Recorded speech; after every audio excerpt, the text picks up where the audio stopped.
Good morning.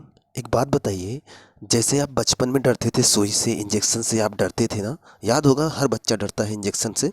तो बचपन में आप डरते थे, तो पापा आपके में या फिर मम्मी आपकी ज़बरदस्ती आपको पकड़ के सुई लगवा देती थी जब कोई बीमारी होती थी, ठीक है? लेकिन अब बताओ, अगर आज भी वही डर, मान लो आज भी आपके अंदर वही डर है और फिर भी आज आपके पापा ज़बरदस्ती सुई लगवाएं, तो क्या आप लगवा लोगे? तो दिमाग में एक बात आती है ना कि हम कभी बड़े होंगे कि हमेशा ऐसे बच्चे ही बने रहेंगे, मतलब हमारे पापा जब भी चाहे पकड़ के सुई लगवा देंगे। तो ये एक बात दिमाग में आती है ना।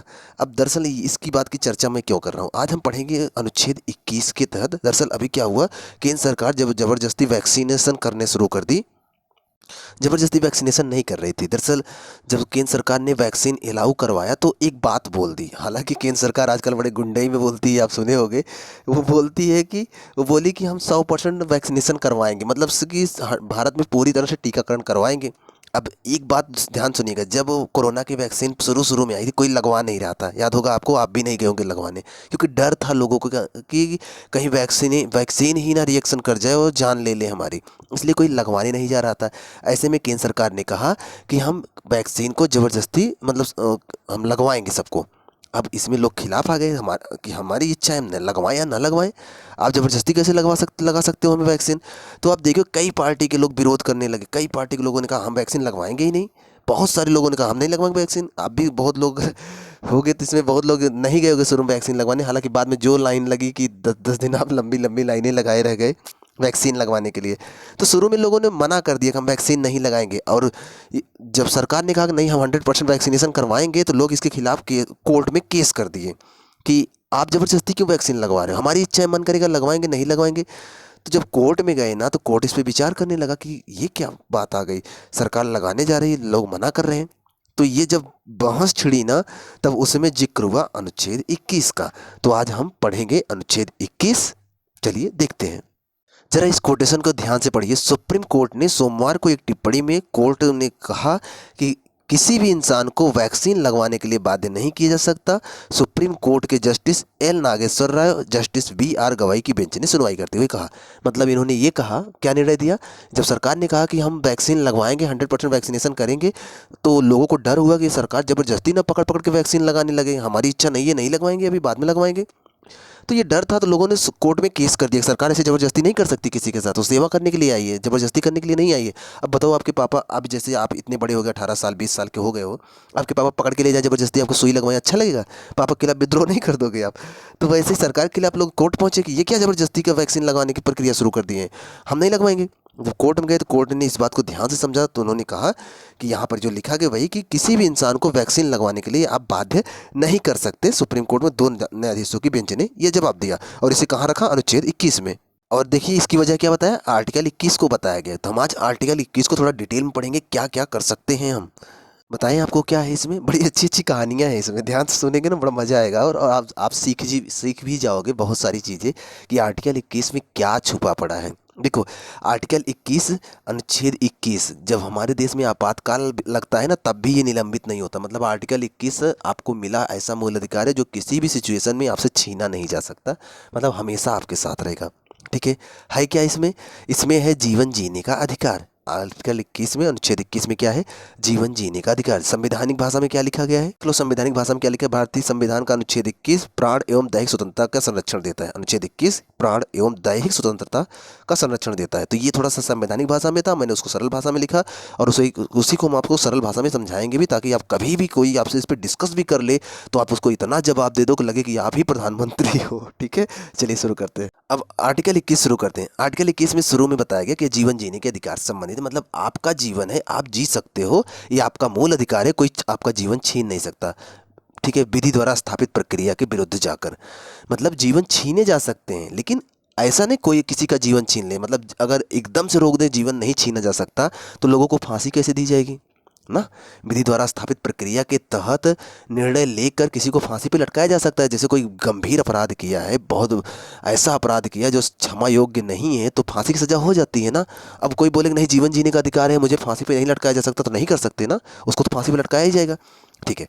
आम जनता के लिए है कि जीवन जीने का अधिकार, कि मतलब अगर आप एक आम नागरिक हो तो आपको जीवन जीने का अधिकार है, आपका जीवन कोई आपसे नहीं छीन सकता, ठीक है? ये आपका मूल अधिकार है, अगर छीनेगा तो उसके लिए कई प्रावधान है। अब जब जीवन जीने का अधिकार मिला कि आप जिंदा रह सकते हो, तो कुछ लोगों के दिमाग में खुरापात सूझी कि वो सुप्रीम कोर्ट पहुंचे। ये बताइए सर, कि जब आप हमें जीने का अधिकार दे रहे हो तो हमको मरने का भी अधिकार दो। हमारी बॉडी है भाई, हम चाहे तो जिंदा रहे, हमारा मन कर मर जाए। सिंपल सा सोचो, आपका शरीर है ना, आपका शरीर है, चाहे चाहे आप उसको गर्मी में सुलाओ, चाहे ठंडी में सुलाओ, चाहे गर्मी में ही रजाई ओढ़ के सो जाओ, कौन रोकेगा आपको? आपका शरीर है ना। जैसे अभी इतनी बहुत ज़्यादा गर्मी पड़ रही है, आप क्या करो, रजाई ओढ़ के सो जाओ, कंबल ओढ़ के सो जाओ, कोई रोकेगा आपको? नहीं ना। जीवन जीने का अधिकार, आप जैसे जीना चाहते हो जियो। ठीक। आप दिन में 3 बार स्नान करना चाहते हो करो, आप महीने में 1 बार स्नान करना चाहते हो करो, आपका जीवन है ना। तो लोगों ने दिमाग में खुरापात सोची कि चलो सर सुप्रीम कोर्ट चलते हैं और पूछते हैं, ये जो जीवन जीने का अधिकार है, क्या इसमें मरने का अधिकार शामिल है? क्या हम मर भी सकते हैं? सुप्रीम कोर्ट गए, केस कर दिए। एक केस आया था, ये केस था, केस दिख रहे हो आप, ये था रतिनम केस, 1994 में आया था रतिनम केस। और इन्होंने ये पूछा, रतिनम साहब ने, कि ये बताइए सर, मतलब सुप्रीम कोर्ट में पूछा कि क्या जीवन जीने के अधिकार में मरने का अधिकार शामिल है? क्या हम मर सकते हैं? जैसे हमारा शरीर है, हम जी रहे हैं, हमारा जब भी मन करे हम मर जाएं। दरअसल बात ये थी ना, इसलिए इन्होंने पूछा कि आप सुने होंगे संलेखना, संलेखना सुने हैं? जैन धर्म में एक धार्मिक प्रक्रिया है कि जब लोगों को लगता है कि अब मेरे जीवन का अंतिम चरण चल रहा है ना, तो वो पहाड़ों पर या फिर अज्ञात स्थानों पर जाकर बिना खाए पिए अपने शरीर का त्याग कर देते हैं, मतलब मर जाते हैं। तो अपना जीवन जानबूझ के अपने को मार रहे हैं ना, तो अपने शरीर को मार रहे हैं। जब तक मन किया जिंदा रहे, जैन धर्म की बात कर रहा हूँ, और जब मन किया मर गए। तो लोगों ने केस किया कि जैसे सब लोग मर रहे हैं, उसे जैसे ये जैन धर्म वाले मर रहे हैं, जब मन करता है मर जाते हैं, वैसे हमको भी अधिकार दीजिए, हमारा भी जब मन करेगा मर जाएंगे। तो बात तो सही थी। सुप्रीम कोर्ट ने समझा रत्नम साहब की बात को कि बात तो बड़ी गंभीर बोल रहे हैं कि जीवन जीने के अधिकार में मरने का अधिकार शामिल कर दिया जाए क्या। तो सुप्रीम कोर्ट ने काफ़ी सोच समझकर कहा कि हाँ ठीक है, आपका जैसे जीवन जीने का आपका शरीर है, आप जैसे जीना चाहते हो, तो अगर आपका शरीर, आप मरना चाहते हो तो मर जाओ भाई, आपका शरीर है। सुप्रीम कोर्ट ने अलाउ क्या किया, पूरे देश में तहलका मच गया। जिधर देखो उधर ही मरने वालों की संख्या तैयार थी भाई। कहीं भी कोई पेट्रोल छिड़क ले अपने शरीर पे, मेरा शरीर है मैं मरना चाहता हूँ। कहीं भी कोई पंखे पे लटक जाए, मेरा शरीर है मैं मरना चाहता हूँ। कहीं पंखे पे लटक जाए, कोई ट्रेन की पटरी के आगे लेट जाए, कोई ट्रक के आगे कूद जाए। अभी जानते हो, अभी अभी कोई पंखे पे अगर लटकता हुआ, मतलब फांसी लगाता हुआ पकड़ा गया ना, तो जेल हो जाएगी और पुलिस इतना मारेगी दोबारा फांसी भी नहीं लगाओगे। ठीक है। लेकिन जब इन्होंने लागू किया 1994 में कि ठीक है, आपका जैसे जीवन जीने का अधिकार है, वैसे मरने का अधिकार है, मर जाना, तो ये सब केसेस बढ़ गए। न्यायालय ने अधिकार दिया जीवन जीने में, बोला कि जीवन जीने के अधिकार में मरने का अधिकार शामिल है। तो एक चीज़ आप सुने होंगे कि अपने देश में आईपीसी भी चलती है, इंडियन पिनल कोड, भारतीय दंड संहिता, और इसके तहत एक धारा है, धारा 309। 309 में कहा गया है कि आत्महत्या का प्रयास करना दंडनीय अपराध है। धारा 309, देखो संविधान में अनुच्छेद है, नियम कानून है, और जो आईपीसी है उसके तहत दंड दिया जाता है, कोई गलती की दंड सजा दी जाती है, तो कोर्ट उन्हीं आईपीसी के तहत सजा देती है। तो आईपीसी की धारा है 309, आईपीसी में कुल 511 धाराएं हैं। तो धारा 309 में ये बोला गया था कि अगर आप आत्महत्या करते हुए पकड़े गए ना, तो एक दंडनीय अपराध है, आपको जेल हो जाएगी और आपको पिटाई भी होगी। ठीक है। तो 309 के तहत था। लेकिन जब इन्होंने कहा कि ठीक है, जीवन जीने के अधिकार में मरने का अधिकार शामिल है, तो इन्होंने धारा 309 को क्या कर दिया, रद्द कर दिया। करेंगे ना, तभी तो मर सकता है इंसान। बात समझ में आया ना। उन्होंने कहा कि धारा 309 अवैध है। ठीक है। अब जब इन्होंने इतना किया ना, जिधर देखो उधर लोग मरना शुरू कर दिए। अब कोई किसी की बात नहीं मानता। ठीक है, हमारा जीवन है, मारने अपने को मार डालेंगे। अब इसका दुरुपयोग कैसे कर लेते थे, जैसे कि मान लो कि अभी इसी जीवन जीने का अधिकार में ही एक अधिकार है, मनपसंद जीवन साथी चुनने का अधिकार। आप अपने किसी भी पसंदीदा से आप शादी कर सकते हो, बस आप वयस्क हो, किसी भी धर्म का, जात का कोई फ़र्क नहीं पड़ता है। तो जीवन जीने का अधिकार में था कि आप अपना मनपसंद जीवन साथी चुन सकते हो, और यहाँ पर ये लागू कर दिया कि जीवन जीने का अधिकार में मरने का भी अधिकार शामिल है। तो बहुत सारे लोग अपना जीवन साथी चुनते थे, लेकिन घर वाले धर्म की वजह से, किसी कास्ट की वजह से जब मना करते थे, ये लोग बोल देते थे कि ठीक है, मैं इसके बिना नहीं जी सकता हूँ, तो मैं मर सकता हूँ, मैं अपने जीवन को ख़त्म कर लूँगा। तो तमाम केसेस आने शुरू हो गए, लोग मरना शुरू कर दिए। तो सुप्रीम कोर्ट को लगाए तो बहुत बड़ी भूल कर दी है मैंने। तो उन्होंने क्या किया, 1996 में एक केस आता है, ज्ञान कौर केस। ज्ञान कौर केस में इसमें संशोधन किया और न्यायालय ने अपने पुराने निर्णय को बदल दिया, और उन्हें कहा कि जीवन जीने के अधिकार में केवल जीवन जीने का अधिकार शामिल है, मरने का अधिकार शामिल नहीं है। मरने की कोशिश भी मत करना, नहीं तो इतने डंडे पड़ेंगे भूल जाओगे सब। तो धारा 309 को फिर से बहाल कर दिया कि कोई भी आत्महत्या करते हुए पकड़ा गया ना, तो उसे सजा हो जाएगी, जेल चले जाएगा। ठीक है। तो ज्ञान कौर केस में क्या किया गया, जीवन जीने के अधिकार में यही बोला गया, जीवन जीने के अधिकार में केवल जीवन जीने का अधिकार है, मरने का अधिकार शामिल नहीं है। बात क्लियर है ना। तब कोर्ट से पूछा गया, अच्छा ठीक है, जीवन जीने का अधिकार, मरने का अधिकार शामिल है, तो क्या क्या शामिल है जीवन जीने का अधिकार में, बता तो दो भाई, आगे से ध्यान रखेंगे कि हमारे जीवन जीने का अधिकार में कौन कौन सा अधिकार में मिला हुआ है। तब कोर्ट ने कुछ अधिकार बताए हैं, उन्हीं को चलते हैं पढ़ने।